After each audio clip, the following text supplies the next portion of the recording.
Hello and welcome to Lost in Sci-Fi and Fantasy. This week, we are talking Alien, the 1979 classic. It's a good old fun time, eh? So, as with many a film, my history with this one is just mostly one out of curiosity. When I was younger, was interested in getting a little bit more into horror movies. I believe at this time I had branched out into, trying out some horror movies like The Thing and whatnot. So I decided I would give Alien a try. So I bought a little DVD multi-pack. And in this multi-pack came the first Alien movie, the first Predator movie, and the Alien vs. Predator movie. And I believe at the time when I first got it, I focused primarily on Predator because I was kind of more interested in Predator. But then I watched Alien and I enjoyed it.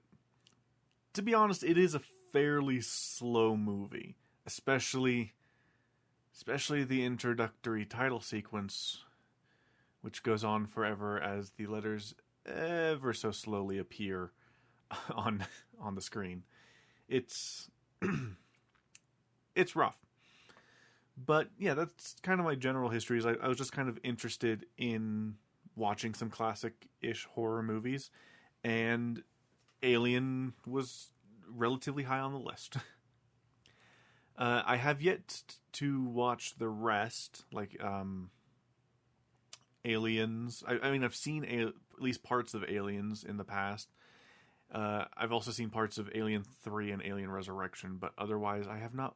I don't believe I've fully sat down and watched Aliens 2. Sorry.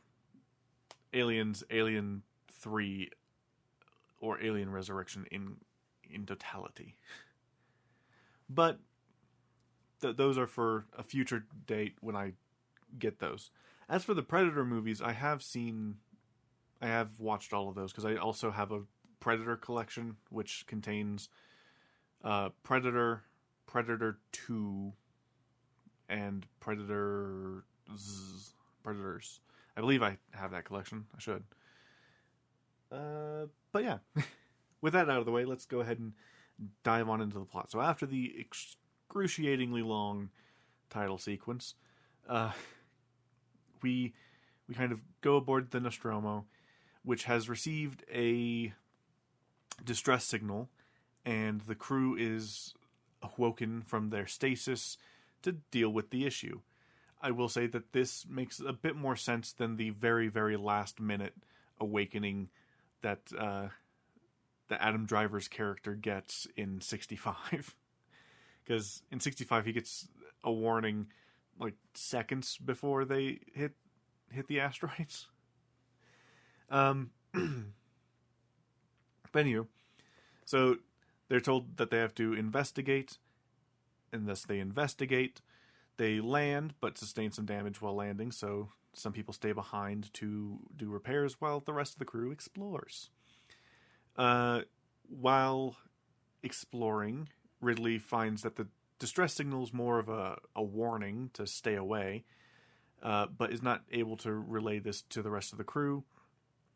While the rest of the crew goes journeying, they discover a massive room filled with giant eggs.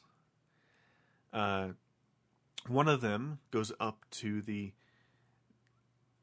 one of the eggs and kind of pokes it, because, when in doubt, poke the thing. And it opens, and as he's looking in, a facehugger latches onto him, goes through his helmet, and wraps its tail around his neck. The two people with him bring him back, and Ridley, who's acting captain at the time, refuses to let him on, but he gets let on anyway. He's taken to the medical bay, in which there's a massive argument about, the fact that they should have left him behind and whatnot. Protocol states that you shouldn't bring potential contaminants on board and whatnot, especially since he has literally an alien creature wrapped around his neck. But yeah, so they try to take it off, but they decide not to because the thing on his face has acid for blood, and they worry about the hull integrity.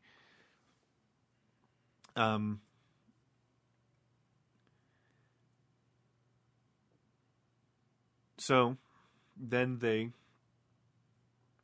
just kind of wait, and it eventually just dies and falls off of his face. Then, while they think that everything's just kind of calm and whatnot, they decide to eat some dinner, then go back into stasis to continue their journey home. But the meal is interrupted very rudely by the guy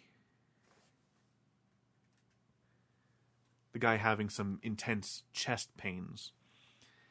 And he's complaining about it, but then he suddenly gets up, flings himself onto the table, and a chest burster bursts out of his chest and scurries away. The crew, after jettisoning his body away into the icy embrace of the void, decide to go on a little creature hunt. They all suit up with various implements to catch it, and they go hunting for this, chest cavity rat. But whilst everyone's searching, one of the crew is on the hunt for the cat. I think the cat's name is Jones. But while trying to get the cat, he is ambushed by a now fully grown alien, or xenomorph, which those things grow fast. But he gets ambushed and taken away. And the crew, after an argument, comes to the conclusion that the alien, in order to be able to get around so fast, is very likely using the air vents to get around. So they use the little Doppler radar thing to go looking, but one of them is killed in the vents. So they kind of decide to cut and run, or at least they try to decide to cut and run, but Ridley wants to try again to lure it to the airlock and just kind of void it out into space. But when she consults the ship's computer, she comes to the shocking revelation that their company has sent orders to one of their crew to keep the alien alive and fuck everyone else. So she confronts him about this, and in retaliation, he attacks her, in which it's revealed that he is an android. And, he's able to then explain to them after they take his android head and reactivate it. And his gooey, milky goo. Yeah, he explains that, he's been ordered to take the creature back to Earth for study because it's so cool and amazing. Did you see the acid blood? Ain't that neat? So they get frustrated with him and decide to burn him. Shut him down and burn him. Then they decide to go with Plan B, which is to destroy the ship, which would destroy the alien, and just leave. But while the other two, besides Ripley, are trying to get some life support supplies, they are both ambushed and killed by the alien, which is... this is the scene that I found the most awkward when I first watched the movie, because Ripley keeps changing her mind in this section, because she goes from not wanting to escape to wanting to escape to... So she goes from not wanting to escape and just voiding out the alien. Then after learning, the big revelation, she decides on that the self-destruct option is a good option. But seeing her way blocked by the alien, she then has to go cancel the self-destruct, or she decides to cancel the self-destruct, realizes she can't cancel the self-destruct, so she goes back to the shuttle and just so happens to notice that the alien isn't there. And then she leaves. Of course, she takes the cat with her. And then while on the escape pod, just narrowly avoiding the explosion of the Nostromo, she is able to... Well, as she's getting ready to, go into stasis herself with Jones the cat, she notices that the alien is... Or I guess the alien jump scares her. She doesn't necessarily notice. The alien jump scares her, and she tries to boot it out of the airlock with a grappling hook, but it catches, and it starts trying to crawl around the engine, so she blasts it with the engine, killing it, and it goes off into space. And then she takes her cat and goes to bed, and that's the movie. It's very simple. It is a classic, though. I will say that the movie works a lot better than I might make it sound at times, because there's a lot of nice tense moments at times, and also a lot of downtime. There's a lot of downtime in the film that I didn't necessarily bring up. That works both to its benefit when the alien's around and to its detriment at the beginning of the film, because it does at times feel like it's taking quite a while to get started. Again, especially with the very, very long title sequence. But hey, what can we do? What is there to say? I mean, of course, the movie spawned multiple sequels. It's never been able to quite reach the same heights as it once had, with well, except for Aliens. But it's never been able to reattain or go back to its small roots, one alien just wrecking a bunch of people. It always seems to end up going back to, there's a nest. Like the Alien Isolation game kind of sold itself on the premise that it was going back to the original, like, one alien, and for most of the game it is, but it ends with a nest. Just tons of aliens. Some deleted scenes, because I remember that there's two versions, at least, of Alien, and one of them shows Ridley coming across her crewmates' bodies, because the alien is putting them up to do the chest bursting. And that's a very neat scene that sets up stuff for like the sequels, which is nice.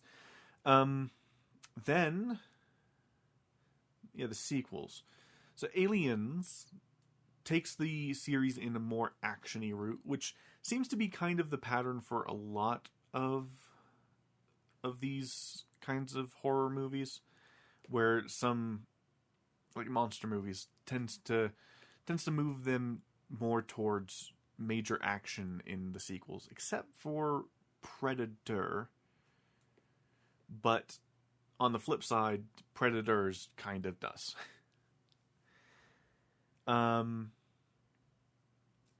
Let's see. But yeah, so I know that the second movie takes it up to more action with, the horde of aliens. Then the third movie, oh crap, what's the third? The third movie is the prison, right? And then Resurrection, she's a clone, I think. I think the third movie's a prison where she dies at the end. And then the fourth movie, she's a clone alien hybrid thing. Yeah. I vaguely remember the plots of the sequels. Then there's the prequels, Prometheus and Alien Covenant. I've seen Prometheus. Prometheus is pretty good. Though, a bit silly at times. And I have not yet seen Alien Covenant. And I don't know if there's any more sequels in development currently. Though, people would like there to be. But yeah, I mean, as for the games, I know that the games are super expansive. The books I have an interest in. I have some of the books, but it's very hard to tell where to start in the books, like where to start. Because some are part of connected series, while some are kind of standalone series. It's very similar to the Star Wars EU, the original Star Wars EU, where it's just kind of a cluster. But I do have some of the Alien books. And then there's also the question of whether or not they're actually part of the Alien franchise, or if they're just a different book called Alien. And I think I also have some of the Predator books, I think. Speaking of Alien versus Predator, I have seen the first movie, and I think I've seen the second movie. I have seen the second movie. I remember the second movie being very dark. Not in a tonal way, just in general, it's a pitch black film. Like, it takes place mostly during night, and you can't see shit. I remember Alien Resurrection being very bad. Though I do remember liking the first Alien vs. Predator. Wait, Alien vs. Predator Requiem. That's what I'm thinking of. Man, my brain runs a mile a minute, and it skips over some things sometimes. But yeah, so Alien vs. Predator Requiem, I remember being just too dark, generally, and the story kind of sucked. The Predalien was kind of garbage and whatnot, but I do like the first Predator movie. The second Predator movie's okay. Predators is good. I remember first watching Predators on TV. I'll talk about them sometime in the future. But yeah, other than that, yeah, it's just that the sequels of Alien, save for Aliens, never were able to fully reach the height. Probably similar reasons to why the Silent Hill sequel didn't do so well. It's because it starts retconning stuff. Like, hey, Hicks and Mouse, I think is her name, die in the third movie for some reason.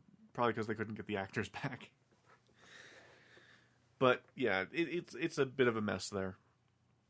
But yeah, I mean, overall, I do really like the movie. I do like how tense it is, and when the alien is on the ship, a lot of the motion's good. But like a lot of movies around the time, especially a lot of like monster or horror movies, it's a bit of a slow burn.